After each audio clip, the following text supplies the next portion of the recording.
ഞാനങ്ങനെ ദുബായിലാണ്. ഞാൻ നേരത്തെ പറഞ്ഞില്ലല്ലോ, ദുബായിൽ എത്തിയിട്ട് കുറെ ഇന്റർവ്യൂസ് എടുക്കുകയാണ്. അപ്പം നമുക്ക് മലയാളികൾക്കെന്നും സുപരിചിതയാണ്, കണ്ണൂരേരെയാണ്, ദുബായിലാണ്. പേര് പറയണമെങ്കിൽ വലിയ പ്രശ്നം. ഞാൻ പാത്തു എന്ന് വിളിക്കും. ഞാൻ പാത്തു എന്ന് വിളിച്ചോട്ടെ? വിളിച്ചോളൂ, നോ പ്രോബ്ലം. അങ്ങനെയല്ല, പാത്തു ട്രോൾ ഒത്തിരി ഉണ്ടായില്ലേ? പാത്തു എന്നല്ല, അന്ന് ഇന്റർവ്യൂല് പാത്തു ഞാൻ വിളിച്ചത് അത് വലിയ ട്രോളായില്ലേ? ഞാൻ വീണ്ടും പാത്തു എന്ന് വിളിച്ച എന്തൊരു കുഴപ്പം? ഒരു കുഴപ്പമില്ല. പേരൊന്ന് 10 പ്രാവശ്യം തെറ്റാതെ പറഞ്ഞു. ഇതിൽ അന്ന് എന്നെ പറയിപ്പിച്ചേ 10 പ്രാവശ്യം സുവൈബത്തുൽ സ്പീഡ് വേണം. സുവൈബത്തുൽ അസ്ലമിയ, സുവൈബത്തുൽ അസ്ലമിയ, സുവൈബത്തുൽ അസ്ലമിയ, സുവൈബത്തുൽ അസ്ലമിയ, സുവൈബത്തുൽ അസ്ലമിയ. മതിയില്ലേ? സുവൈബത്തുൽ അസ്ലമിയ, സുവൈബത്തുൽ അസ്ലമിയ, സുവൈബത്തുൽ അസ്ലമിയ, സുവൈബത്തുൽ അസ്ലമിയ, സുവൈബത്തുൽ അസ്ലമിയ. ഇനി ഒന്ന് പറഞ്ഞേ. ഇനി എന്ത് പാടുവിട്ടാ പറഞ്ഞ? ഫാദർ. അതെന്താണ് ഈ പേരിടാൻ കാരണം? ഇത്ര ഒരു വലിയ നീട്ടമുള്ള ഫാദറിന് വളരെ റെയർ ആയിട്ടുള്ള ഒരു പേരിടണമെന്നുണ്ടായിരുന്നു. അപ്പൊ ഇതൊരു അറബിക് നെയിമാണ്. എന്റെ അർത്ഥം പറയൂ. അർത്ഥം അങ്ങനെ പ്രത്യേകിച്ചിട്ട് അർത്ഥമില്ല. അർത്ഥമില്ല പേരിന്? ഏത് പേരിനും അർത്ഥമുണ്ടോ? അല്ല, ഈ പേരിന് പ്രത്യേകിച്ചിട്ട് അർത്ഥമില്ല. ഞാൻ ഇതുവരെ കണ്ടിട്ടില്ല. മീൻസ് ഒരുപാട് സെർച്ച് ചെയ്ത് നോക്കിയിട്ടുണ്ടായിരുന്നു. ഇത് നമ്മുടെ നബീനെ കെയർ ചെയ്തൊരു സ്ത്രീയുടെ പേര് അങ്ങനെ പറഞ്ഞു കേട്ടോ. അതെ അതെ, അങ്ങനെ പറഞ്ഞു കേട്ടോ. വാപ്പ ഇഷ്ടപ്പെട്ടിട്ട പേരാണല്ലേ? അതെ അതെ. പേര് മാറ്റമൊന്നും തോന്നിയില്ല? പിന്നെ ഇല്ല, തോന്നിയിട്ടില്ല. കാരണം ഉമ്മ പ്രഗ്നന്റ് ആയപ്പോ മുതലേ വാപ്പ ഈ പേരിടണമെന്ന് പറയലുണ്ട് എപ്പോഴും. എന്തായാലും പെൺകുട്ടി ആയിരിക്കും. പെൺകുട്ടി ആണെങ്കിൽ അല്ല, എന്തായാലും പെൺകുട്ടി ആയിരിക്കും. കാണണമല്ലോ. അല്ല, ഉമ്മ ഇടയ്ക്ക് പറയും വല്ല അറബിക് ഗേൾ ഫ്രണ്ടിന്റെ പേരായിട്ടാണോ സുവൈബത്തുൽ അസ്ലമിയ ചോദിക്കുന്നത്. ഖത്തറിലാണ്. ഇല്ല, അങ്ങനല്ലോ. അപ്പൊ അത്യാവശ്യം നല്ല ദീനിയാണ്. അങ്ങനെ ഗേൾ ഫ്രണ്ട്സ് ഒന്നും ഉണ്ടാവില്ല. ഉറപ്പിച്ച്. അപ്പയോട് ഒന്നുകൂടെ ചോദിച്ചു വേണം. ഇനിയിപ്പോ ചോദിക്കാം, അപ്പക്ക് ഇങ്ങനെ ഒരു ഗേൾ ഫ്രണ്ട് ഉണ്ടായിരുന്നു, ആ പേരിലേക്ക് വരാനുള്ള കാരണം എന്താ ഞാൻ ചോദിച്ചു. അപ്പൊ എന്തായാലും ഇന്റർവ്യൂ ആകുമ്പോൾ ചോദിക്കുമല്ലോ. ഇരിക്കട്ടെ. എന്തായാലും ഉമ്മയും ഉപ്പ ഇപ്പൊ നല്ലോണം പോകുന്നതാണ്. എന്തിനാ തലപ്പിരിപ്പിക്കണെന്നാണ്. എന്തായാലും നമ്മൾ ഇതിനു മുമ്പ് ഇന്റർവ്യൂ എടുത്തിട്ടുണ്ട് നമ്മുടെ നാട്ടിൽ. നമ്മൾ ഒരുമിച്ച് ഒരു സിനിമയിൽ അഭിനയിച്ചിട്ടുണ്ട് അല്ലെ? സിനിമയിലൊക്കെ നമ്മൾ ഒരുമിച്ച് തന്നെ ചെയ്തിട്ടുണ്ട്. നമ്മൾ കുറെ ദിവസങ്ങൾ ലൊക്കേഷനിൽ ഒരുമിച്ചുണ്ടായിരുന്നു. ഞാനിങ്ങനെ ദുബൈയിൽ എത്തിക്കഴിഞ്ഞപ്പോൾ നമ്മൾ കുറെ പേരെ കണ്ടെത്തുന്നുണ്ട്. ആ കൂട്ടത്തിലാണ് കണ്ടെത്തിയത്. ദുബായ് ജീവിതം എങ്ങനെ പോകുന്നു? ദുബായ് ജീവിതം അടിപൊളിയാണ്. ദുബായ് ആണ് ഇഷ്ടം, നാടാണ് ഇഷ്ടം? അത് നാടിനെയാണ് ഇഷ്ടം, എന്നാലും ദുബായ് ഇഷ്ടമാണ്. നമുക്ക് ഏൺ ചെയ്യാനൊക്കെ ഏറ്റവും ബെറ്റർ ദുബായ് ആണ്. മീൻസ് നാട് അതിൻ്റെതായിട്ടുള്ള രീതിയിൽ മിസ് ചെയ്യുന്നുണ്ട്. ഒരു മുസ്ലിം പെൺകുട്ടി എന്ന നിലയിൽ കുറെ കടമ്പകൾ കടന്നാണ് വന്നത് അല്ലെ? അതെ. ഒരു സിനിമയിൽ അഭിനയിക്കാൻ പോകുമ്പോൾ വളരെ മോശമായിട്ട് സംസാരിക്കുന്നു. ദുബായില് ഒറ്റപ്പെട്ട ജീവിതം അല്ലെ? എനിക്കൊന്ന് കല്യാണം കഴിച്ചിരുന്നു, ഡിവേഴ്സായി. ഡിവേഴ്സ്ഡ് അല്ല, എന്റെ വലിയ സ്റ്റോറിയാ. ആ സ്റ്റോറി പറഞ്ഞാൽ 10 എപ്പിസോഡ് കൊണ്ടുവരുമോ? അതോ ഞാൻ ചുരുക്കി പറഞ്ഞുതരാം. എന്റെ കല്യാണം കഴിഞ്ഞത് 2016 ഞാൻ MSc ബയോകെമിസ്ട്രി കഴിഞ്ഞതാണ്. അത്യാവശ്യം നല്ല മാർക്കൊക്കെ ഉണ്ടായിരുന്നു. അങ്ങനെ MSc കഴിഞ്ഞപ്പോഴാണ് കല്യാണം കഴിഞ്ഞത്. അപ്പൊ കല്യാണം കഴിഞ്ഞ് ഹസ്ബൻഡ് അടിപൊളിയായിട്ട് പോകുമ്പോൾ ഒരു 2018 ഫസ്റ്റ് ബേബീനെ ഡെലിവറി കഴിഞ്ഞപ്പോൾ ബേബിക്ക് ഒരു 3 month ആയപ്പോൾ ഹസ്ബൻഡിനെ ഖത്തർ എയർപോർട്ടിൽ നിന്ന് അറസ്റ്റ് ചെയ്തു. നാർക്കോട്ടിക് സെക്ഷനിലാണ് ഇപ്പോൾ ഉള്ളത്. 10 വർഷത്തേക്ക് തടവും പിന്നെ 6 lakhs റിയാലും അങ്ങനെ വേണം ഇറങ്ങാൻ വേണ്ടിയിട്ട്. ആ ടൈമില് എനിക്ക് വേറെ പ്രപ്പോസൽ വന്നു. അങ്ങനെ ഫസ്ക് ചൊല്ലി നമ്മളെ മതത്തില് മുസ്ലിങ്ങൾക്ക് അങ്ങോട്ട് ഒഴിവാക്കാം, ജയിലിലായി കഴിഞ്ഞാല് അങ്ങനെ ഒരു ഇതുണ്ട്. അങ്ങനത്തെ നിയമം. തലാഖല്ല, ഫസ്ക്. പെണ്ണ് അങ്ങോട്ട് ഒഴിവാക്കാം. അങ്ങോട്ട് ഒഴിവാക്കാം. അങ്ങനെയാണ് അതിന്റെ ഇസ്ലാം മതത്തിലുള്ള നിയമം. ഇതൊക്കെ എങ്ങനെ ആരാ പഠിപ്പിച്ചെന്ന്? ഇത് നാട്ടിലത്തെ അവരൊക്കെ പറഞ്ഞു അങ്ങോട്ട് ഒഴിവാക്കിക്കോ. മീൻസ് എന്തായാലും ഇപ്പൊ അടുത്തൊന്നും ഇറങ്ങില്ല, ഈ ചെറിയ കുട്ടിയല്ല, അന്ന് 22 വയസ്സിലുള്ളൂ. പിന്നെ ചെറിയ ബേബിയല്ലേ, ഭാവിയിൽ ആരാ നോക്കുക, നീ പെട്ടെന്ന് വേറെ കല്യാണം. അപ്പൊ ആ സമയത്ത് അത്യാവശ്യം നല്ല പ്രപ്പോസലെല്ലാം വന്ന് അങ്ങനെ വന്നതില് എന്താ പറയണ്ട, രണ്ടാമത് വീണ്ടും വേറെ കല്യാണം കഴിപ്പിച്ചു. ആദ്യ ഭർത്താവ് ഇപ്പോഴും ജയിലിലാണോ? അതെ, ജയിലാണ്. അതിന് മോചനമൊന്നും കിട്ടുന്ന നാർക്കോട്ടിക് സെക്ഷൻ ആണ്. അവരുടെ വീട്ടുകാർ അങ്ങനെ അല്ല, അങ്ങോട്ട് നോക്കിയാൽ എനിക്കറിയില്ല, അതിന്റെ നിയമങ്ങൾ അറിയില്ല, ഇവിടുത്തെ നിയമങ്ങൾ അറിയില്ല. അങ്ങനെ എന്തോ വേണം. വലിയ ബിസിനസ്സുകാരനായിരുന്നു മയക്കുമരുന്നിന്റെ. അല്ലല്ല, അയാള് എന്തോ ട്രാപ്പിൽ പെട്ടതാണ്. ആ സത്യം അറിയാമായിരുന്നല്ലോ അല്ലെ? ട്രാപ്പിൽ പെട്ടാന്ന്. അയാള് നല്ല വ്യക്തിയാണ്. അപ്പം ആ ട്രാപ്പിൽ പെട്ടാണ് നല്ല വ്യക്തിയാണെന്ന് പറഞ്ഞിട്ടും എന്തുകൊണ്ട് മനസ്സുകൊണ്ട് ഉപേക്ഷിക്കാൻ തയ്യാറായി? ഞാൻ ഉപേക്ഷിച്ചില്ല, വീട്ടുകാരൊക്കെ ഫോഴ്സ് ചെയ്തിട്ട്. അല്ല, വീട്ടുകാർ പലതും പറയും. പക്ഷെ നമുക്ക് ഇഷ്ടമുള്ള ഒരു വ്യക്തി, നമ്മുടെ ജീവിതത്തിൽ ഏറ്റവും നമുക്ക് ഇഷ്ടമുള്ള, ഇപ്പോഴും എന്നോട് പറയുന്നത് എനിക്ക് ഇഷ്ടമുള്ള വ്യക്തിയാണ്, അദ്ദേഹം നല്ല മനുഷ്യനാണ്, ട്രാപ്പിലോട്ട്. അത് നമ്മളല്ലേ സ്വയം തീരുമാനിക്കുക, എനിക്ക് അയാളുടെ കൂടെ തന്നെ ജീവിക്കണം. അതെ, പക്ഷെങ്കില് അന്ന് ഞാൻ ഇത്ര ബോൾഡ് അല്ല, ഇന്ന് ഭയങ്കര ബോൾഡ് എന്നല്ല പറയുന്നത്. പക്ഷെ അന്ന് നമുക്ക് നമ്മളെ പാരന്റ്സ് അവർ പറയുന്നതെന്ന് വെച്ചാല് ഇന്ന് നിന്റെ ചെറിയ ഏജ് ആണ്, അയാൾ 10 വർഷം കഴിഞ്ഞിട്ട് ഇറങ്ങുള്ളൂ, പിന്നെ ചെറിയ ബേബിയാണ്, 3 മാസമുള്ള ബേബിനെ പ്രസവിച്ച ഉടനെയായിരുന്നു സംഭവം നടന്നത്. അപ്പോ നീ അങ്ങനെ അവനെ വിചാരിച്ചിരിക്കുന്നതാണെങ്കിൽ ഞങ്ങൾക്ക് ഇതാക്കാൻ പറ്റില്ല, നീ എന്തായാലും അവനെ ഒഴിവാക്കണം, എന്നിട്ട് വേറെ കല്യാണം കഴിക്കണം, എന്താ പറയണ്ടേ, ഞങ്ങളൊക്കെ ഒരു കാലം വരെ ഉണ്ടാവും പാരന്റ്സ്, ഞങ്ങൾക്കൊക്കെ എന്താ പറ്റിയ, നിന്നെ നോക്കാൻ ആരും ഉണ്ടാവില്ല, നീ ഒറ്റപ്പെട്ടു, നീ ഒരു ചെറിയ മോളാണ്, അങ്ങനെയൊക്കെ പറഞ്ഞ് മീൻസ് അത് എന്താ പറയാ, അവര് അത്രയും കുറെ കാര്യങ്ങൾ പറഞ്ഞപ്പോ ഞാൻ ചെയ്ത തെറ്റാണ്, അതിനോ എനിക്കറിയാം, ഞാൻ അങ്ങനെ ചെയ്യരുതായിരുന്നു. മനസ്സിൽ ഇപ്പോഴും അദ്ദേഹത്തോടുള്ള ഇഷ്ടം? ഇഷ്ടമുണ്ട്, നല്ല വ്യക്തിയാണ്. ഇനി ജയിലിൽ നിന്ന് ഇറങ്ങിയാൽ നേരിട്ട് കാണുമോ? അല്ല, അതൊന്നും എനിക്കറിയില്ല. അല്ല, ഇനി നമുക്ക് ഇപ്പൊ നേരത്തെ അന്ന് നമ്മൾ അത്രയും പ്രായം കൊണ്ട് പക്വതയില്ല, ഇപ്പൊ പക്വത ഉണ്ടായി, എനിക്ക് കാണണം എന്ന് സ്വയം തീരുമാനിക്കണം. ഇപ്പോഴും അയാള് മോളെ വിളിക്കാറുണ്ട് ജയിലിൽ നിന്ന്, നേനുസിനെ വിളിക്കാറുണ്ട്. നേനു ഇപ്പൊ LKG പഠിക്കുക, ചെറിയ മോളാണ്, 4.5 വയസ്സായി. സംസാരിക്കില്ല? സംസാരിക്കാറുണ്ട്, ജയിലിൽ നിന്ന് വിളിക്കുമ്പോൾ സംസാരിക്കും.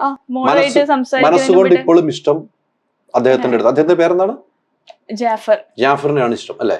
അല്ല, ഇഷ്ടമാണ് എന്റെ അടുത്ത്, അങ്ങനെ എന്താ പറയാ, ഇഷ്ടക്കുറവൊന്നും ഇല്ല എനിക്ക്. ഞാൻ അതുകൊണ്ട് ചോദിച്ചു, ഇനി ജയിലിൽ നിന്ന് ഇറങ്ങിയാലും നമുക്ക് കാണാൻ ഏറ്റവും താല്പര്യം ഉണ്ടാവില്ലേ? അതിന് വീട്ടുകാരുടെ അനുമതി വേണം. നമുക്ക് സ്വന്തമായിട്ട് നിലനിൽക്കാൻ ഇപ്പൊ കഴിയുന്നുണ്ട്, സ്വന്തം കാലിൽ നിൽക്കുന്നു, നമ്മൾ സ്വന്തമായി ബിസിനസ് ചെയ്യുന്നു, സ്വന്തമായി പല ജോലികളും ചെയ്ത് ജീവിക്കുന്ന ഒരു പെൺകുട്ടിയാണ് അല്ലെ, ഈ സമൂഹത്തിൽ അറിയപ്പെടുന്ന ഒരു പെൺകുട്ടിയാണ്. പിന്നെ എന്തുകൊണ്ട് നമുക്കൊരു തീരുമാനം, എനിക്ക് എന്റെ ഹസ്ബൻഡ് ജയിലിൽ നിന്ന് എന്റെ മനസ്സുകൊണ്ട് ഇഷ്ടമുള്ള ആളാണ്, എനിക്ക് കാണണമെന്നൊരു ആഗ്രഹം എന്തുകൊണ്ട് പ്രകടിപ്പിക്കുന്നില്ല?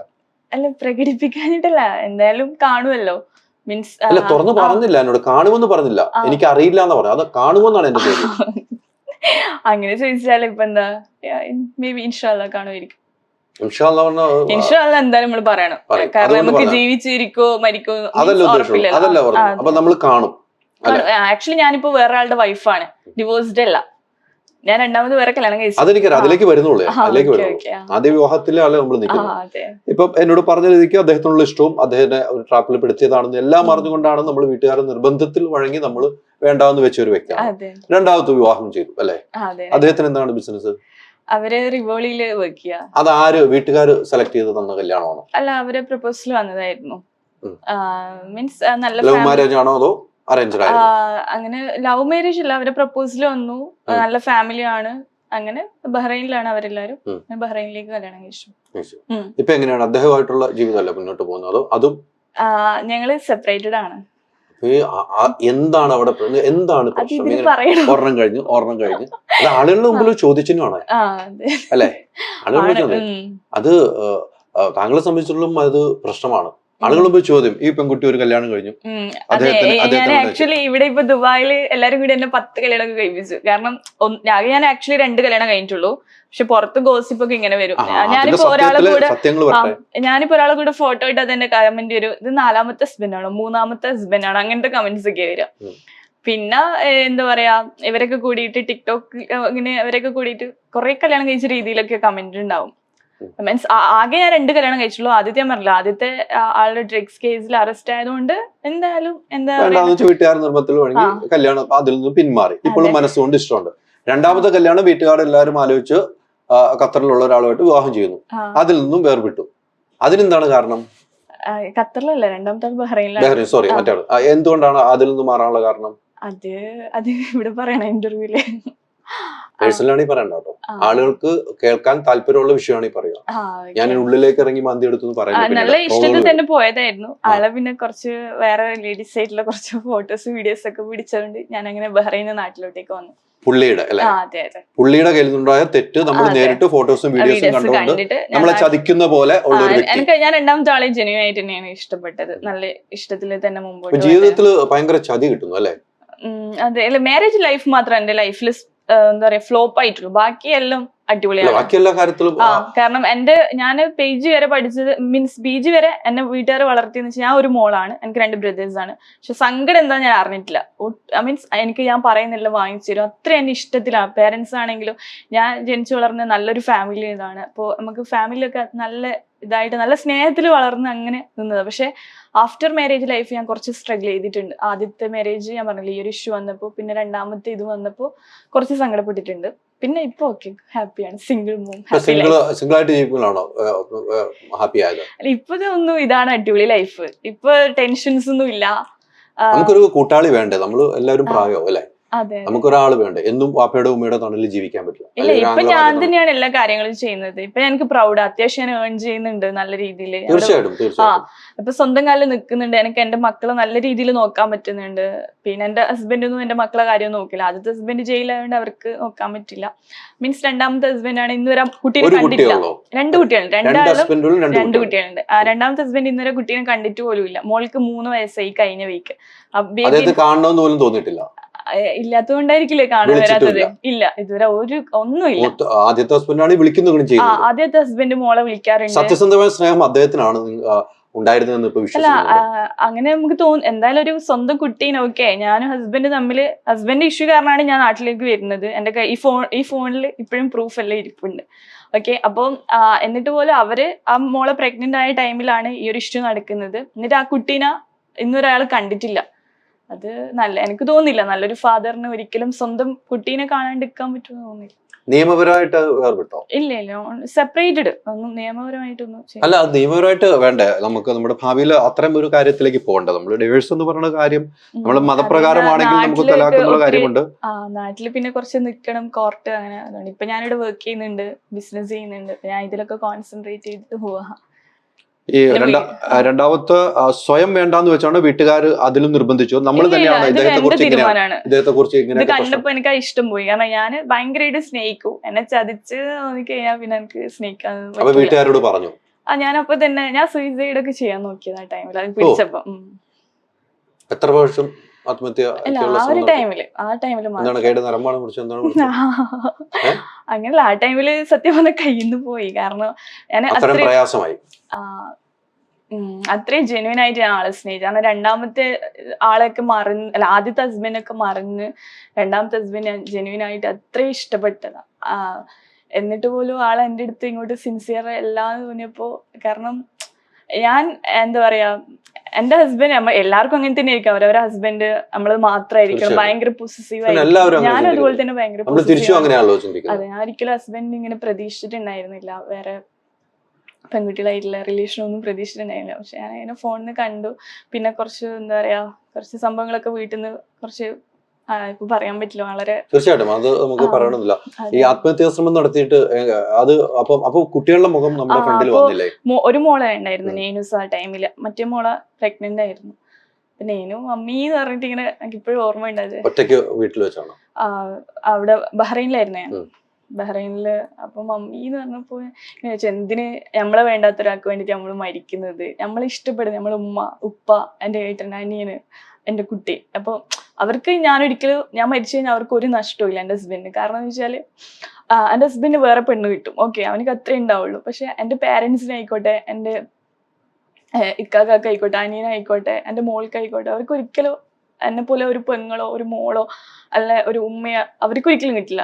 100%. അപ്പൊ അന്നേരം ഞാൻ ഇങ്ങനെ ചിന്തിച്ചത്, ഞാൻ മരിച്ചിട്ട് ഒരു കാര്യമില്ല, ഞാൻ ജീവിച്ച് കാണിച്ചു കൊടുക്കാം അവനിക്ക്. അങ്ങനെ ഞാൻ നാട്ടിൽ വന്ന് അന്ന് ആ കേക്കിന്റെ ബിസിനസ് സ്റ്റാർട്ട് ചെയ്ത്. എനിക്ക് മീൻസ് എന്റെ ഉപ്പാനെ ഇനിയും ബുദ്ധിമുട്ടിക്കരുതെന്ന് എനിക്കുണ്ടായിരുന്നു. കാരണം നമ്മളെ ഉപ്പമാരെ അത്രയും, എന്റെ ഉപ്പ ഖത്തറിൽ ഇപ്പോഴും വർക്ക് ചെയ്യുക. അപ്പോൾ ചെറിയ പ്രായത്തിലെ എനിക്കൊന്നത് 18 വയസ്സായപ്പോൾ ഉപ്പ ഖത്തറിൽ പോയിട്ട് നമ്മളെ നല്ല രീതിയിൽ ട്രീറ്റ് ചെയ്യും. ഇന്ന് വരെ നമുക്കൊരു വിഷമോ, ഇന്ന് വരെ എനിക്കായിക്കോട്ടെ, എൻ്റെ ഏട്ടന്മാർക്കായിക്കോട്ടെ, അനിയനായിക്കോട്ടെ, എന്ത് പറഞ്ഞാലും വാപ്പ വാങ്ങിച്ചു തരും. അപ്പൊ അത്രയും നല്ല രീതിയിൽ വാപ്പ ട്രീറ്റ് ചെയ്യും. അപ്പൊ ഇനിയും വാപ്പാനെ ബുദ്ധിമുട്ടിക്കരുതെന്ന് എനിക്കുണ്ടായിരുന്നു. ഞാൻ എൻ്റെ മക്കളെ നല്ല രീതിയിൽ ഒരാളെയും ബുദ്ധിമുട്ടിക്കാണ്ട് നോക്കാം. അങ്ങനെ കേക്ക് സ്റ്റാർട്ട് ചെയ്തു.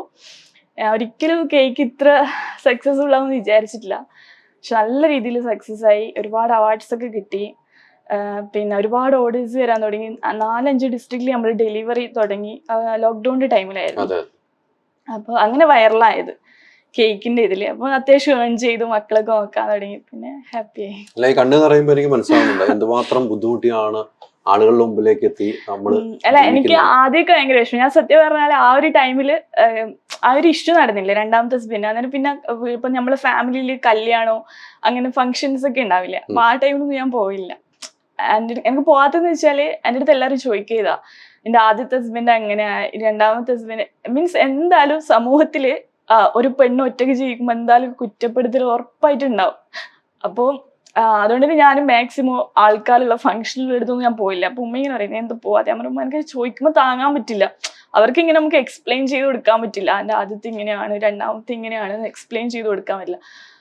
അല്ലെങ്കിൽ ഒരു സമൂഹത്തിൽ ഒരു പെണ്ണ് ആത്മഹത്യ ചെയ്യണം എന്നാലും പറയാം നല്ല പാവം, എന്തിനാ അവൾ ആത്മഹത്യ ചെയ്ത് ജീവിച്ച് കാണിച്ചു കൊടുക്കേണ്ട. പക്ഷെ നമ്മൾ ഇങ്ങനത്തെ ഇഷ്യൂല് ഉണ്ടാകുമ്പോൾ നമ്മൾ ഒറ്റപ്പെടുത്തിയുള്ളൂ, ഗേൾസിനെ പ്രത്യേകിച്ച് ഒറ്റപ്പെടുത്തിയുള്ളൂ. അപ്പൊ വലിയൊരു ജീവിത ബാക്ക്ഗ്രൗണ്ടിലൂടെയാണ് യാത്ര ചെയ്യുന്നത് അല്ലേ? അന്ന് ആ ഒരു ടൈമിൽ ഒത്തിരി സ്ട്രഗിൾ ചെയ്തിട്ടുണ്ടായിരുന്നു. മരിക്കണം. ഇപ്പൊ ഞാൻ ഭയങ്കര ഹാപ്പി, അപ്പുറം ഹാപ്പി ഇല്ല സത്യം പറഞ്ഞാൽ. ഇന്ന് ഞാൻ ഭയങ്കര പ്രൗഡ്, എന്റെ കാര്യത്തിൽ തന്നെ ഭയങ്കര പ്രൗഡ്. ഇന്ന് അത്യാവശ്യം ഞാൻ ഏൺ ചെയ്തു നല്ല രീതിയിൽ എന്റെ മക്കളെ ഭാവിയിൽ എഡ്യൂക്കേഷൻ പോലെ. ഞാൻ ഇന്നിപ്പോ എനിക്ക് എന്ത് സംഭവിച്ചാലും എന്റെ മക്കള് ഒരാളെ മുമ്പിൽ കഴിഞ്ഞിട്ടില്ല. കാരണം അത്രയും ഞാൻ 2 മക്കൾക്ക് വേണ്ടിയിട്ട് ഉണ്ടാക്കി വെച്ചിട്ടുണ്ട് ഈ ഒരു ചെറിയ കാലയളവിൻ്റെ ഉള്ളിൽ. അതാ പറഞ്ഞ ദൈവം എന്ന് പറയുന്ന ഒരു സംഭവം. നമ്മള് എന്താ പറയാ വിഷമിച്ചിട്ടുണ്ടെങ്കിൽ അതിന് വേറൊരു സൈഡ് ഉണ്ടാവും, സന്തോഷം. അന്ന് ഞാൻ കുറ്റം ചെയ്തിട്ടില്ലെങ്കിൽ നമുക്ക് ദൈവം തരും, ഉറപ്പായിട്ടും. അത്രേ ഉള്ളൂ. അത് തന്നെയാണ് നമുക്ക് കിട്ടിക്കൊണ്ടിരിക്കുന്നത്. അതെ അതെ, അത്രേ ഉള്ളൂ. അന്ന് സങ്കടപ്പെട്ടതിന് ഇന്ന് ഞാൻ ഒരുപാട് ഹാപ്പിയാണ്.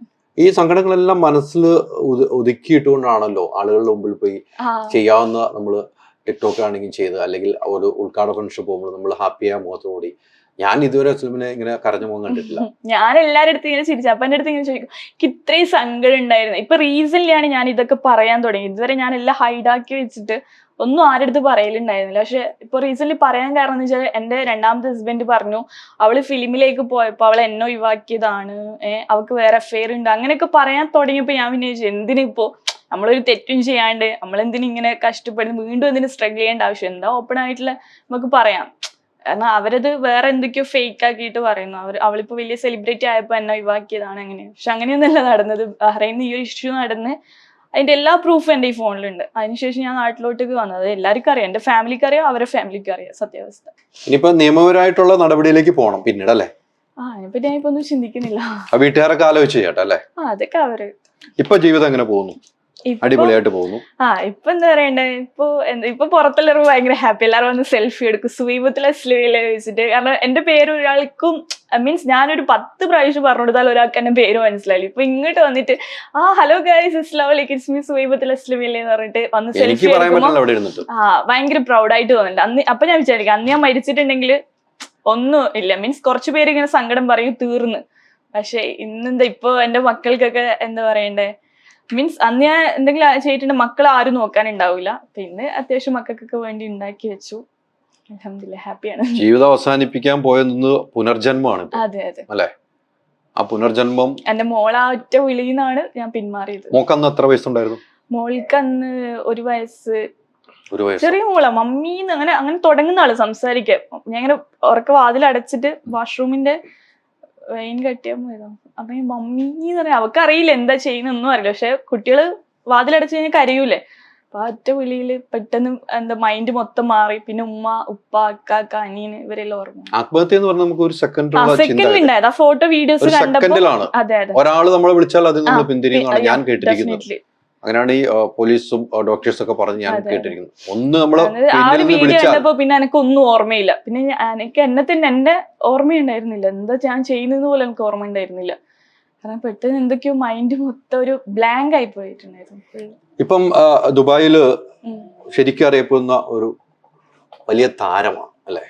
നമുക്കൊരു സിനിമ സെലിബ്രിറ്റി വരുന്നതും താങ്കൾ വരുന്നതും ഒക്കെ ഒരേപോലെ തന്നെയാണ് ഇപ്പൊ അല്ലെ? വലിയ ആർട്ടിസ്റ്റുകൾ വരുമ്പോൾ അതേപോലെ ഒത്തിരി ഉദ്ഘാടനങ്ങൾ. ഞാനൊരു ഫുട്ബോൾ ടൂർണമെന്റ് ഇനാഗ്രേഷൻ ഞാൻ ഒരു വീഡിയോ കണ്ടു. അതൊരു ഗ്രൗണ്ടില് വലിയ 19.8 മില്യൺ ഞാനൊക്കെ കണ്ടു. അപ്പൊ നമ്മൾ പറഞ്ഞു ഈ ഫുട്ബോളുമായിട്ടൊരു ബന്ധമില്ലാത്ത ആളാണ്. അപ്പം അത്ര ആരാധകരുണ്ട്, അതുകൊണ്ടാണ് അത്രയും വലിയൊരു ഫംഗ്ഷനിൽ കൊണ്ടുപോകുന്നത് അല്ലെ? ഇപ്പം റേറ്റ് പറഞ്ഞാണ് മേടിക്കണേ ഈ ഇനാഗ്രേഷൻ ഒക്കെ. ഇനാഗ്രേഷൻ എത്ര രൂപ വാങ്ങുന്നത്? അല്ല കൂട്ടി മേടിച്ചു തരാം. ഇന്റർവ്യൂ കാണുമ്പോൾ അത്യാവശ്യം നല്ല എമൗണ്ട്. ഇവിടുത്തെ ഒരു സാധാരണ ഒരു ജോലി 5 മാസം 6 മാസം ഒക്കെ വർക്ക് ചെയ്യുന്ന ഒരാളേക്കാൾ അധികം എമൗണ്ട് ഞാൻ വാങ്ങിക്കുന്നുണ്ട്. അത് ഏത് മേഖല ജോലി ചെയ്യുന്ന ആൾക്കാർ? അപ്പൊ നമുക്കൊന്ന് കാൽക്കുലേറ്റ് ചെയ്യാൻ പറ്റും. നോർമൽ ആയിട്ടുള്ള ഒരു ആൾക്കാർ നമുക്കറിയാലോ, ഇവിടെ നോർമൽ എല്ലാവർക്കും അറിയാം സാലറി എത്ര. അതൊരു 5-6 മാസം ഒരു ജോബ് ചെയ്യുന്നത് ഞാൻ ഒരൊറ്റ പ്രൊമോഷൻ വാങ്ങിക്കുന്നുണ്ട്. ഇപ്പൊ ഒരു ദിവസം എത്ര പ്രൊമോഷൻ കിട്ടാറുണ്ട്? ഒരു ദിവസം അങ്ങനെ പറയാൻ പറ്റില്ല. മാസത്തിൽ എത്ര പ്രൊമോഷൻ ചെയ്യും? മാസത്തിൽ അത്യാവശ്യം ഉണ്ട്. 10 പ്രൊമോഷൻ. അതിലൊക്കെ അധികം പ്രൊമോഷൻസ് അതേ പറഞ്ഞു. ഇന്ന് ഞാൻ മരിച്ചു കഴിഞ്ഞാലും എന്റെ മക്കള് 2 ആൾക്കും ഭാവിയിൽ ഒരു MBBS അവർക്ക് എന്താവണം എനിക്കറിയില്ല, എഞ്ചിനീയർ എന്ത് ജോബ് ആണെങ്കിലും അത് അവർക്ക് ഓക്കെ ആക്കി വെച്ചിട്ടുണ്ട് 2 മക്കൾക്കും, നേനൂസിനും നിലൂസിനും. കുട്ടികളുടെ പേരിലാണോ കൊണ്ടെടുത്തിരിക്കുന്നത് അതോ അതൊക്കെ ഇവിടെ പറയണം. എങ്ങനെയാണ് മിസ്റ്റേണ്ടാക്കി ഉണ്ടാക്കി വെച്ച് വീട്ടിൽ പൈസ കൊടുക്കേണ്ട സാഹചര്യം ഒന്നുമില്ല. വീട്ടിൽ അത്യാവശ്യം നല്ല ഫാമിലിയാണ്, പൈസ കൊടുക്കേണ്ട സാഹചര്യം വലിയ ഫാമിലിയാണ്. മീൻസ് അങ്ങനത്തെ പൈസേന് ബുദ്ധിമുട്ടൊന്നും ഉള്ള ഫാമിലി ഒന്നല്ല. അത്യാവശ്യം ഈ ദുബായിൽ ഇവിടെ മാത്രമേ നാട്ടിൽ ഇനാഗ്രേഷൻ കിട്ടാറുണ്ട്. ഓ നാട്ടിൽ ഇഷ്ടംപോലെ. നാട്ടിലൊക്കെ ഇപ്പൊ റീസെന്റ് നമ്മളെ നാട്ടിൽ തന്നെ ഹൈപ്പർ മാർക്കറ്റിന്റെ ഒക്കെ ഇനാഗ്രേഷൻ ആയിട്ടൊക്കെ പോയിട്ടുണ്ട്. നാട്ടിൽ ഇനാഗ്രേഷൻ പ്രൊമോഷൻ ഒക്കെ വിളിക്കാറുണ്ട്. ഈ നമ്മുടെ ഒരു ഡ്രസ്സിംഗ് രീതി അല്ലെ, നമ്മളെ ഒരു സംസാര രീതി, നമ്മളൊരു സോഷ്യൽ മീഡിയയിൽ ആക്റ്റീവ് ആവുന്ന രീതി, ഇതൊക്കെ ഒരു മുസ്ലിം പെൺകുട്ടി എന്ന നിലയിൽ അല്ലെ വലിയ രീതിക്ക് സൈബർ അറ്റാക്ക് ഉണ്ടായി കാണും. മുസ്ലിം പെൺകുട്ടി എന്ന നിലയിൽ സാധാരണ എല്ലാവരും മുസ്ലിം പെൺകുട്ടി എന്ന് പറയുമ്പോൾ അതിന്റെ അപ്പുറത്തേക്ക് അതെങ്ങനെയാണ് തരണം ചെയ്തു പോയത്? അതെന്ന് വെച്ചാല് ആദ്യം ഇൻസ്റ്റഗ്രാമിലായിരുന്നു ഞാൻ. ഇൻസ്റ്റഗ്രാമിൽ വെച്ചാൽ ഫുള്ള് തീ പറക്കുന്നതും ലവ്, മുത്തേ, കർലെ, ഈ പൊളിയാട് സംഭവമാണ്, ലേഡീസ് സൂപ്പർ സ്റ്റാർ, അങ്ങനത്തെ കമന്റ്സ് ഒക്കെ ഉണ്ടാവും ഇൻസ്റ്റഗ്രാമിൽ. ഫേസ്ബുക്കിലാണ് സഹിക്കാൻ പറ്റാത്ത കമന്റ് ഉണ്ടാവുക. അതേപോലെ തന്നെ ടിക്ടോക്കോ. ഈ 2 പ്ലാറ്റ്ഫോമിലാണ് വൺ അറ്റാക്ക്. പക്ഷെ എനിക്ക് അവരോടൊക്കെ ഭയങ്കര ഇഷ്ടം മാത്രമേ ഉള്ളൂ. കാരണം അവരാണ് എന്നെ വളർത്തിയത്. കാരണം അവര് നമ്മള് നെഗറ്റീവ് രീതിയിൽ ട്രോള് ചെയ്യുമ്പോൾ നമുക്ക് ഇപ്പുറത്തുനിന്ന് നേരെ നമ്മളുടെ പ്രൊമോഷൻ ആയിക്കോട്ടെ, ഇനാഗ്രേഷൻ ആയിക്കോട്ടെ, ആൾക്കാർ നമ്മളെ തിരിച്ചറിയുന്നേക്കാൾ അത് നേരെ ഡബിൾ മടങ്ങായിട്ട് വർദ്ധിച്ചിട്ടേ ഉള്ളൂ. ഞാൻ ഇവിടെ ദുബായിൽ വന്ന് ഇറങ്ങിയപ്പോഴും ഇപ്പോ എന്റെ ചാർജ് എക്സ്ട്രീംലി ഡിഫറെന്റ് ആണ്. അന്ന് എനിക്ക് ട്രോൾ ഒന്നും ഉണ്ടായിരുന്നില്ലല്ലോ. ഞാൻ ടിക്ടോക്ക് തുറന്നപ്പോ എനിക്ക് ആദ്യമായിട്ട് ട്രോള് വരാൻ തുടങ്ങിയത്. അപ്പോ അതുകൊണ്ട് എനിക്ക് വലിയ സങ്കടമൊന്നുമില്ല. പിന്നെ ആർക്കാ, നിങ്ങൾക്കും ഉണ്ടല്ലോ ഇഷ്ടംപോലെ നെഗറ്റീവ്, എല്ലാവർക്കും ഉണ്ടാവും. ഒരു കുറച്ച് ഫെയിം ആവുമ്പോ എന്തായാലും ഈ എന്താ പറയാ, എന്തോ ഒരു ഇതുണ്ടല്ലോ, പഴഞ്ചൊല്ലുണ്ടല്ലോ, മാങ്ങയുടെ മാവിലെ കല്ലറിയുള്ളൂ. അത് എന്താ പറയാ, ചിലർക്ക് അങ്ങനെയാണ്. അസൂയ കുശുമ്പ് എന്നൊക്കെ പറഞ്ഞ സംഭവം ഉണ്ട്. ഒരാൾ പെട്ടെന്ന് മേലോട്ട് പോകുമ്പോൾ തളർത്ത ഇഷ്ടം പോലെ ആൾക്കാരുണ്ടാവും. അതൊക്കെ നമ്മൾ മൈൻഡ് ചെയ്തിട്ടുണ്ടെങ്കിൽ അതും നോക്കിയിരിക്കലുണ്ടാവും. ഒരു സിനിമാ മേഖലയിലേക്ക് വരുന്നത് എങ്ങനെയാണ്? സിനിമയിലേക്ക് വരുന്നത് എങ്ങനെയാ? സിനിമ ഞാൻ ഷൈനുമായിട്ടൊരു മൂവി, അങ്ങനെ ഷൈൻ എന്റെ ഫ്രണ്ട് ആയിരുന്നു. അപ്പൊ ഇങ്ങനെ മൂവിയില് ഏത് മൂവിയാണ് ചെയ്തത്? അത് അതിന് കംപ്ലീറ്റ് ആയില്ല, ജസ്റ്റ് തുടങ്ങിയിട്ടേ ഉള്ളൂ. അപ്പൊ അതാണ് ആദ്യം ചെയ്തത്. അതാണ് ആദ്യം ചെയ്തത്. അതിന് ശേഷമാണ് നല്ല സമയത്തിലേക്ക് വരുന്നത്. അതിനുശേഷം നല്ല സമയത്ത് ആ സിനിമ റിലീസ് ആയിട്ടില്ല. ഇല്ല, അതിന്റെ ഫുൾ കഴിഞ്ഞിട്ടില്ല. അത് ആര് ഡയറക്ട് ചെയ്തത്? അജയ്. ഓഹോ, മനസ്സിലായി. അത് തീർന്നിട്ടില്ലല്ലോ, ഇനിയുണ്ടല്ലോ ഇടയ്ക്ക് നിന്ന് പോയ സിനിമ. അങ്ങനെ അത് പിന്നെ ഉമർക്ക പിന്നെ നല്ല സമയത്തിലേക്ക് ഇതാക്കി ഹീറോയിൻ ആയിട്ട്. അത് വലിയ നല്ല സമയമായോ? നല്ല സമയമായെന്ന് വെച്ചാൽ എന്നെ സംബന്ധിച്ചിടത്തോളം സിനിമ കുറച്ച് ഫ്ലോപ്പ് ആയിട്ടുണ്ടെങ്കിലും OTT ഇപ്പൊ നല്ല രീതിയിൽ. പിന്നെ നമുക്ക് എന്താ പറയേണ്ടത്, എപ്പോഴും നമ്മളെ ഫിലിം ആർട്ടിസ്റ്റ് എന്ന് പറഞ്ഞിട്ട് നമ്മളെ ഈ എന്താ പറയാ IMDb അതിലൊക്കെ നമ്മൾ വന്നല്ലോ. അത് നോക്കുമ്പോ എനിക്ക് ബെനിഫിറ്റ്സ് തന്നെയുള്ളൂ. പിന്നെ നല്ല സമയത്തോട് കൂടിയിട്ട് എനിക്കും നല്ല സമയമാണ്. വേറെ സിനിമകൾ ഓഫർ വന്നിട്ടുണ്ടോ? വേറെ സിദ്ദീഖ് സർ മൂവി പറഞ്ഞിട്ടുണ്ട്, ഡയറക്ടർ സിദ്ദീഖ് സർ. ഈ സിനിമയിൽ അഭിനയവും വലിയ രീതിക്ക് ഒരു മുസ്ലിം പെൺകുട്ടി എന്ന നിലയിൽ വീട്ടുകാരുടെ സപ്പോർട്ടൊക്കെ എങ്ങനെയായിരുന്നു?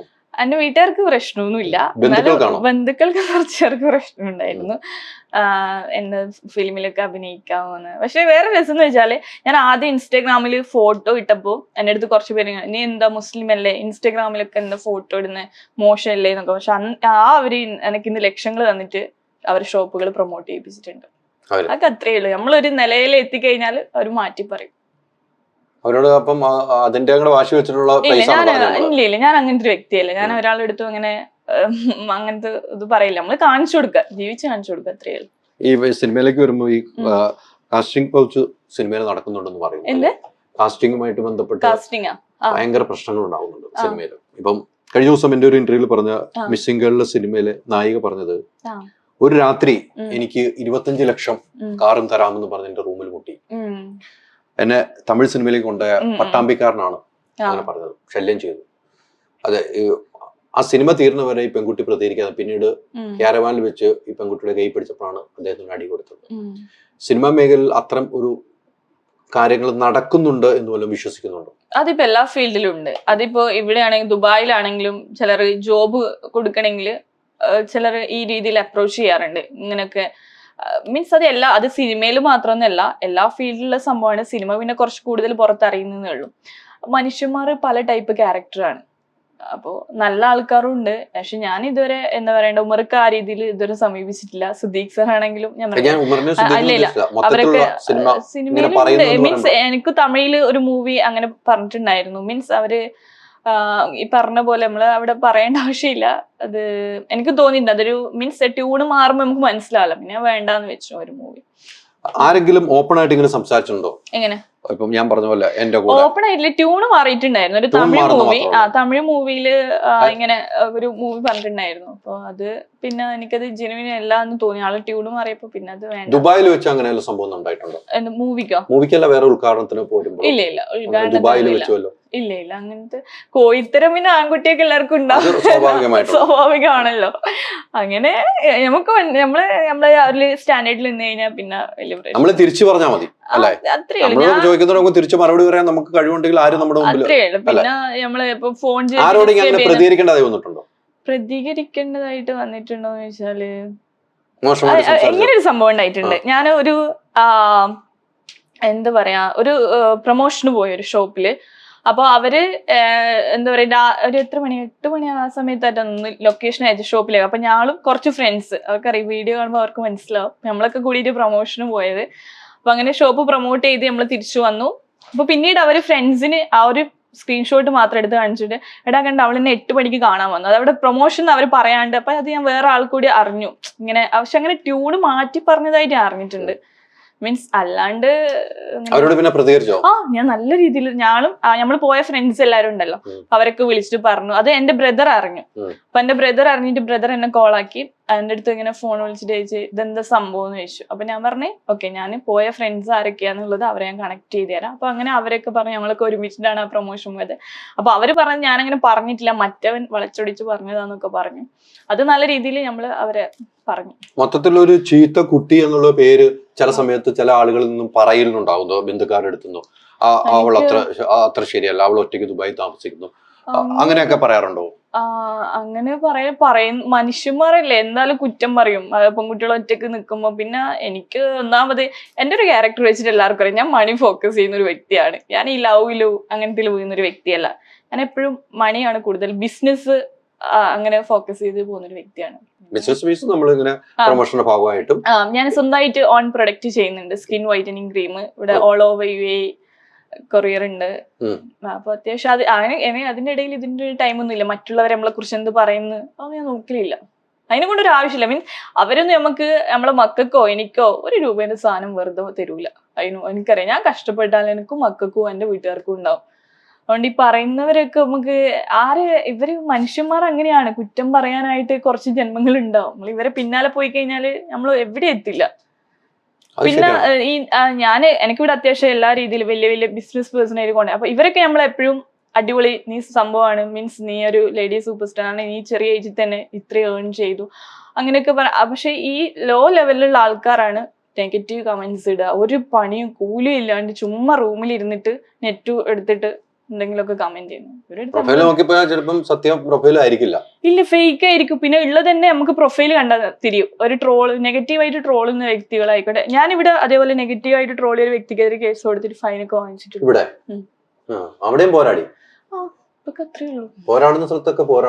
അല്ല, നമുക്കിപ്പോ എന്താ പറയണ്ടേ, നമ്മളെ വെറുതെ നമ്മൾ ഉപദ്രവിക്കാൻ വന്നു കഴിഞ്ഞാല് നമുക്ക് ഇത് ദുബായ് ആണല്ലോ, കേരളം ഒന്നും അല്ലല്ലോ. ദുബായ് ജീവിതം തന്നെയാണ് സേഫ്. നമുക്ക് ഒരു പെൺകുട്ടി എന്നതിലേക്ക് ഒറ്റയ്ക്ക് താമസിക്കാൻ ദുബായ് ജീവിതം തന്നെയാണ് സേഫ്. കേരളത്തിലും കേരളത്തിൽ സേഫ് അല്ല. ഇവിടുത്തെ റൂൾസ് ഭയങ്കര സ്ട്രിക്റ്റ് ആണ്.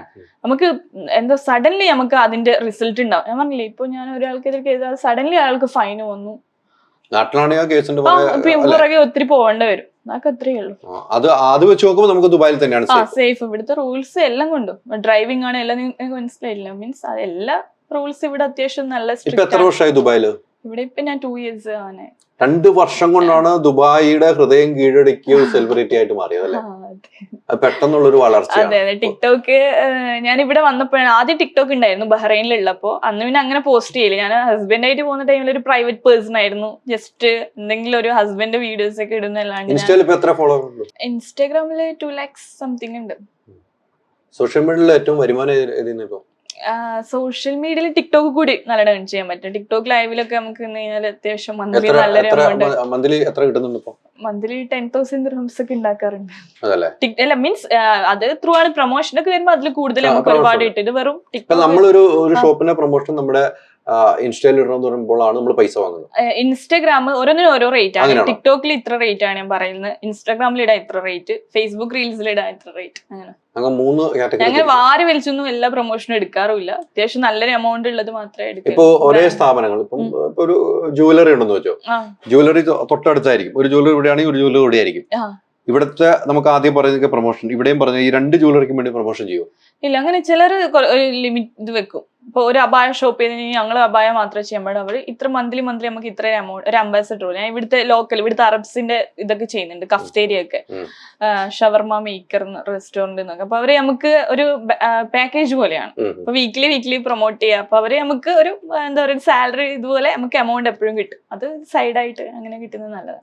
എല്ലാ രീതിയിലും ഞാൻ പറയുന്നത്, ഞാൻ കൂടുതൽ ഇനാഗ്രേഷൻ ഒക്കെ ആയിട്ട് നമ്മൾ പൈസ ഉണ്ടാക്കുന്നുണ്ട്. അതൊരു വാശിയാണ്. വാശിന്നല്ല, ഞാൻ പറയില്ല, എന്റെ ആദ്യത്തെ മോൾക്ക് എല്ലാ മക്കൾക്കും ഞാൻ പറഞ്ഞുതരാം. അത് ഓരോരുത്തർ വാപ്പമാർ മക്കളെ ഇങ്ങനെ താലോലിക്കുമ്പോ ഓരോന്ന് വാങ്ങിച്ചു കൊടുക്കുമ്പോ ഞാൻ ഇങ്ങനെ വിചാരിക്കൂ, എന്റെ മക്കൾക്ക് അങ്ങനെ ഒരു ഭാഗ്യം ഇല്ലല്ലോ വിചാരിക്കലുണ്ട്.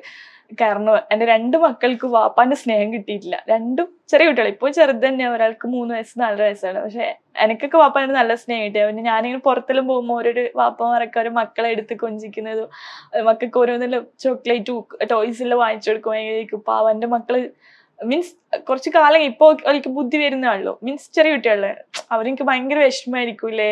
അപ്പൊ എനിക്കെന്ന് പറ്റിപ്പോയി കഴിഞ്ഞാൽ എന്റെ മക്കൾക്ക് ആരും വാങ്ങിച്ചു കൊടുക്കാനുണ്ടാവില്ല, മറ്റുള്ളവരെ മുമ്പിൽ കൈനീട്ടി ജീവിക്കേണ്ടില്ലേ. അപ്പൊ അതുകൊണ്ട് തന്നെ എനിക്ക് ഈ ലവിനോടുള്ള ഇപ്പൊ അങ്ങനത്തെ സംഭവം ഒന്നുമില്ല. എനിക്ക് എങ്ങനെയെങ്കിലും പൈസ ഉണ്ടാക്കാം, മക്കളെ സെറ്റിലാക്കാം. എനിക്കെന്ത് പറ്റിക്കഴിഞ്ഞാലും മക്കളെ ഹാപ്പി ആയിട്ട് നിൽക്കണം, അവർക്ക് ഒരു ഫിനാൻഷ്യലി അവരൊന്ന് സെറ്റ് ചെയ്യുക, അത്ര തന്നെ. ഇപ്പൊ രണ്ടുപേരും നിന്ന് മാറി ജീവിക്കുന്നു എന്ന് വെച്ചാൽ വേറെ ആരെങ്കിലും വേറെ പ്രൊപ്പോസൽ ആയിട്ട് വന്നോ? ഇഷ്ടംപോലെ വന്നിട്ടുണ്ട് പ്രൊപ്പോസൽ, ഒരുപാട് പേരും. വേണ്ടെന്ന് വെച്ചാൽ എനിക്കിത് ഡിവോഴ്സ് പേപ്പർ കിട്ടിയിട്ടില്ലല്ലോ. 2ാമത്തെ ഹസ്ബൻഡ് ഡിവോഴ്സ് പേപ്പർ കിട്ടി. ഇനി വേറെ കല്യാണം കഴിക്കില്ല എന്ന് നമുക്ക് ഉറപ്പിച്ച് പറയാൻ പറ്റില്ല. അങ്ങനെയൊന്നും ഇല്ല അല്ലേ? നമ്മള് ചിലപ്പോ വേറെ കല്യാണം കഴിക്കും, അതും എനിക്ക് പറയാൻ പറ്റില്ല. ചിലപ്പോ കഴിക്കും, ചിലപ്പോ ഇല്ല. നമ്മൾ ഇല്ലാന്നും തീർത്ത് പറയില്ല, ഉണ്ടെന്നും തീർത്ത് പറയില്ല, എന്ത് സംഭവിക്കാം. അതെ, അതൊക്കെ പടച്ചവനായില്ലേ. മക്കൾക്ക് വേണ്ടിയാണ് നമ്മൾ ജീവിക്കുന്നത്. ഇനി മക്കൾ പറയാണ് ഇനി ഉമ്മച്ചി വേറെ ആരും വേണ്ട എന്ന് പറഞ്ഞാൽ മക്കൾ പറയുന്നത് കേൾക്കൂ, നമ്മൾ സ്വയമായിട്ട് ഒരു കല്യാണം വേണമെന്ന് തീരുമാനിക്കും. മക്കൾ അത്രയും പറയാനുള്ള പ്രായമായിട്ടില്ല, ഇപ്പൊ ചെറിയ ബേബി അല്ലേ. അപ്പൊ അങ്ങനെയാണെങ്കിൽ ഉടനെ തന്നെ കല്യാണം കഴിച്ചില്ല, മക്കൾ വളർന്നു കഴിഞ്ഞാൽ പിന്നെ ഒരിക്കലും നടക്കില്ല. മക്കൾ പറയാണ് വേണ്ടാന്ന് വെച്ചാൽ നമ്മൾ വേണ്ടാന്ന് വെക്കും. മക്കൾക്ക് വേണ്ടിയാണ് നമ്മൾ ജീവിക്കുന്നത്, അതുകൊണ്ടാണ് ഞാൻ അങ്ങനെ ചോദിച്ചത്. വേറെ ആരും നിർബന്ധിച്ചാലും നമ്മൾ വളരില്ല. മക്കളെ ഇവിടെ കൊണ്ടുവരാൻ കുറച്ച് ഒരു ഇതുണ്ട്, ഹസ്ബൻഡ് സൈൻ അല്ലെങ്കിൽ ഡിവോഴ്സ് പേപ്പർ വേണോ, അല്ലാതെ മക്കളെ കൊണ്ടുവരാൻ പറ്റുന്നില്ലോ. അങ്ങനെ ഒരു ചെറിയ ഇഷ്യൂ ഉണ്ട്. മക്കളോട് സെറ്റിൽ ആക്കണം, ഉമ്മയൊക്കെ അറിയുന്നത് കാര്യങ്ങളൊക്കെ ഞാൻ ചെയ്യുന്ന ഉമ്മയാണ്, ഇപ്പൊ നോക്കിക്കൊണ്ടിരിക്കുന്ന ഉമ്മയാണ്. എത്ര നാള് കുടുംബം നാട്ടിൽ പോകും? ഞാൻ മന്ത്ലി 2 times ഒക്കെ പോകാറുണ്ട്. 2 ദിവസം പോയിട്ട് കണ്ണൂരിൽ തലശ്ശേരി പോണല്ലോ അല്ലേ? കണ്ണൂര് എന്റെ കണ്ണൂരിൽ തലശ്ശേരി പോണല്ലേ ഉദാഹരണം മനസ്സിലായില്ല.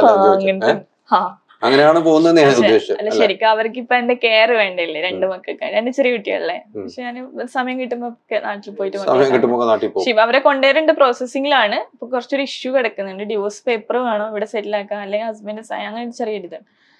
ഇവിടെ ഇപ്പൊ താമസിക്കുന്നത് ഒറ്റയ്ക്കാണോ? ഇവിടെ ഒറ്റയ്ക്കാണ്. എവിടെയാണ് താമസിക്കുന്നത്? റോള കോർണിഷിന്റെ ഓപ്പോസിറ്റ്. സ്വന്തമായിട്ട് വാങ്ങിച്ചു, ഫ്ലാറ്റ് സ്വന്തമായിട്ട് വാങ്ങിച്ചു. ഇവിടെ അത്യാവശ്യം ചെയ്തു, സ്വന്തമായിട്ട് ഫ്ലാറ്റ് ഫുൾ എമൗണ്ട് കൊടുത്തിട്ട് വാങ്ങിച്ചു.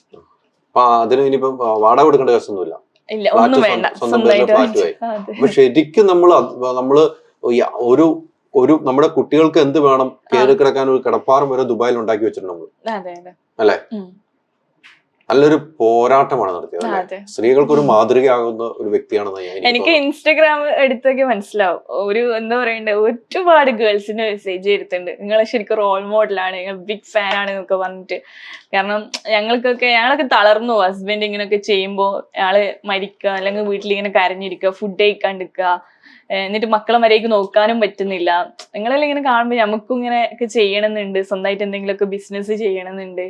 പിന്നെ ചിലര് കമന്റ് എന്ന് വെച്ചാൽ ചിലർ മൈന്യൂട്ട് ആയിട്ടുള്ള കുറച്ച് പേര് നീ ദുബായിൽ നിന്ന് അടിച്ചു വിളിക്കല്ലേ, അവർക്കറിയില്ല ഞാൻ അവിടെ ഏൺ ചെയ്യാനാ വന്നത്, ഞാൻ ഉണ്ടാക്കിയും കഴിഞ്ഞിട്ടുണ്ട്. ആ കമന്റ് ചെയ്യുന്ന ആൾക്കാർ നേരാവണ്ണം വീട്ടുകാർക്ക് പൈസ കൊടുക്കുന്നുണ്ടോ ഇല്ലയോ എന്ന് പഠിച്ചോളറിയാം. അപ്പൊ അതൊക്കെ അത്രയേ ഉള്ളൂ. ഈ ഫോണൊക്കെ ഇപ്പൊ ഞാൻ ഇപ്പൊ കണ്ടപ്പോ 3 ഫോൺ സോറി ടോട്ടലി 7 ഫോൺ ഇന്ന് കണ്ട 3 ഫോൺ വെച്ചാൽ നല്ല പൈസ മുടക്കുള്ള ഫോണല്ലേ. അതൊക്കെ നമുക്ക് പണ്ടൊക്കെ ഫോണൊക്കെ ഉപയോഗിക്കാൻ വീട്ടിൽ നിന്ന് വാങ്ങി തന്നായിരുന്നല്ലേ. വീട്ടിൽ നിന്ന് വാങ്ങി തന്നെ നല്ലൊരു ഫോൺ ഉപയോഗിക്കാൻ ഒരു ആഗ്രഹം ഉണ്ടായിരുന്നു. ഹസ്ബൻഡുമായിട്ട് ചോദിക്കാൻ അങ്ങനെ ഒരു ആഗ്രഹിച്ചിട്ടുണ്ടാവുമല്ലോ അല്ലെ. ഇല്ല ആഗ്രഹിച്ചിട്ടുണ്ടാവുമല്ലോ. ഹസ്ബൻഡുമായിട്ട് ചോദിക്കുമ്പോൾ നല്ലൊരു ഫോൺ എനിക്ക് വേണമെന്നൊക്കെ ആഗ്രഹിച്ചിട്ടുണ്ടാവുമല്ലോ. അങ്ങനെ ഞാൻ അത്യാവശ്യം നല്ല ഫാമിലിയില്ലേ. കല്യാണം കഴിക്കുമ്പോൾ അവിടെ നല്ല വാങ്ങി തന്നെ ആ ഫോണിന്റെ ഒക്കെ. ഇപ്പൊ ഞാൻ ഇന്ന് കാണുമ്പോൾ 3 ഫോണാണ് കയ്യിലുള്ളത്. 3ഉം നല്ല പൈസ കൊടുത്തുള്ള ഫോണാണ്. ഇതൊക്കെ ഗിഫ്റ്റ് കിട്ടുന്നതാണോ? ഗിഫ്റ്റ് കിട്ടിയ ഇതൊക്കെ ഫാൻസ് വാങ്ങിയിരുന്നു. ഇവിടെ ഭയങ്കര ഫാൻസ് ആണ്. ട്രോളരുത് ഗൈസ്.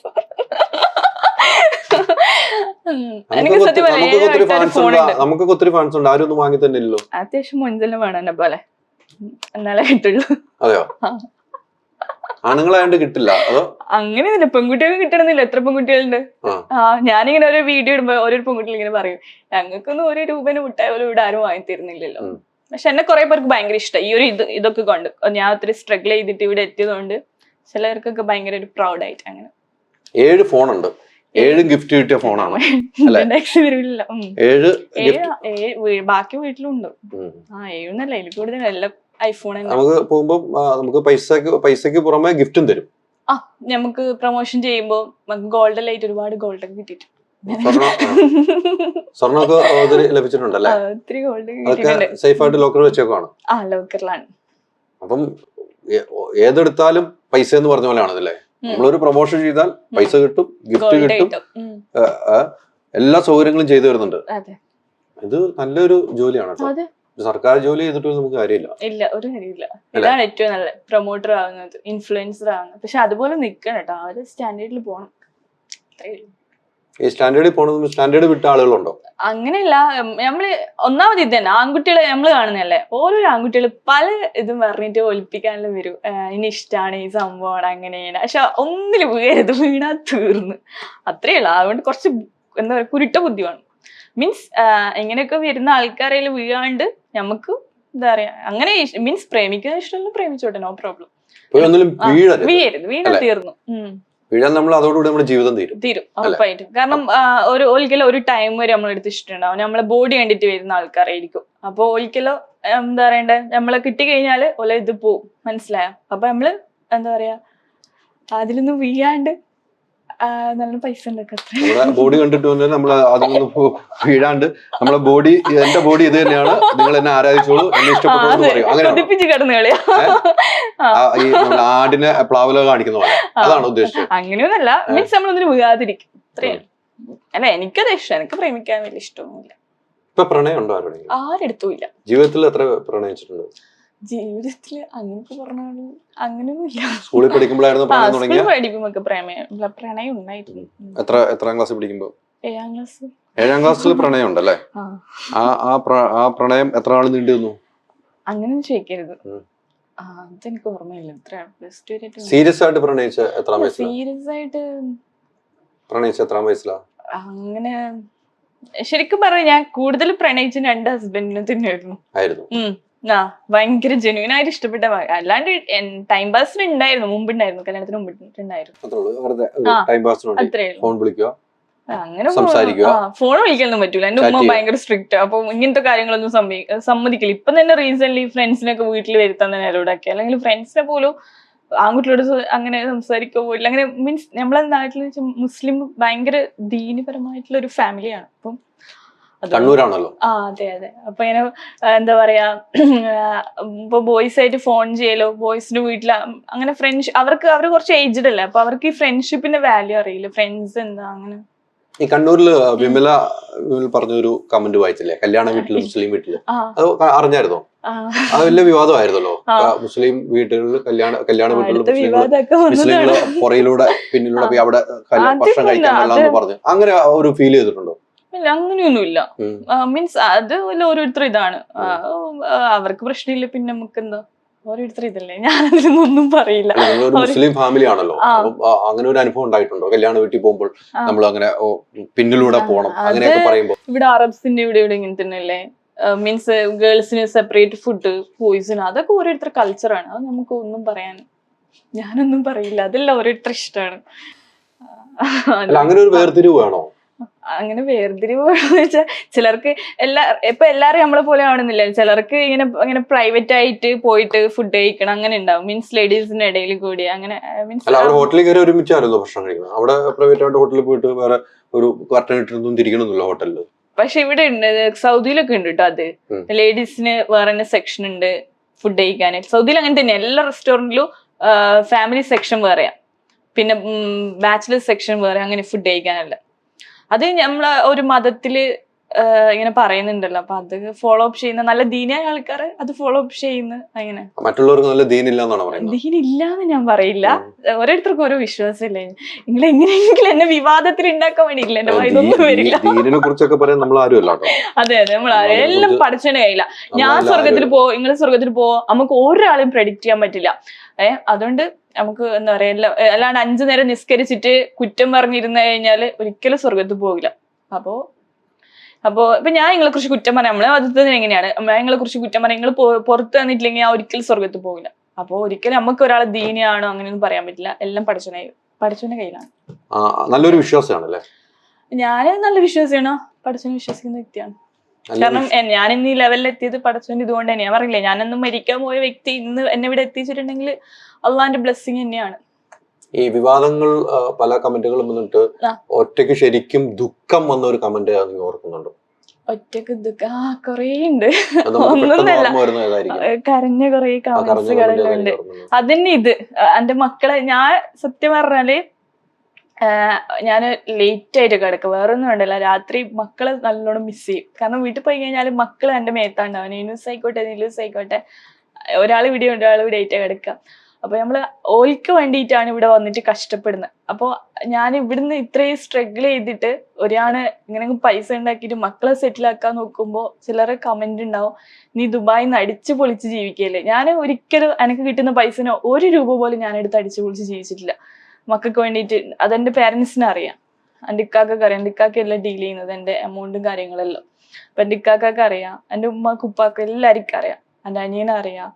എന്നിട്ട് ഇങ്ങനെ കമന്റ് ചെയ്യുമ്പോഴേക്കും ഇവര് എന്ത് മനുഷ്യന്മാരാണ്, നമ്മൾ ഇത്രയും ബുദ്ധിമുട്ടിയിട്ട് ഹസ്ബൻഡ് നോക്കുന്നില്ല, എന്നിട്ട് നമ്മൾ ഇത്രയും കഷ്ടപ്പെട്ട് വേറെ നാട്ടിൽ നിന്നിട്ട് ആ കുഞ്ഞു മക്കളെ മിസ് ചെയ്തിട്ട് ഞാൻ ഇവിടുന്ന് കഷ്ടപ്പെട്ട് പൈസ ഉണ്ടാക്കുമ്പോൾ ചിലർ കമന്റ്, ഇത് അടിയിൽ വരുന്ന കമന്റ് ഉണ്ട്. നേരിട്ടൊന്നും ആരൊന്നും പറയില്ല, നല്ല അടിപൊളിയാണ് നീ സംഭവം അങ്ങനെ രീതിയിൽ സംസാരിക്കും. ചില കമന്റ്, നീ ദുബായി പോയിട്ട് അടിച്ചു പൊളിക്കല്ലേ, അങ്ങനെ. അന്നേരം നമുക്ക് സങ്കടമായാലുണ്ട് മക്കളെ വിട്ടിട്ട്. നമുക്കറിയാലോ എന്താ സംഭവം എന്നുള്ളത്.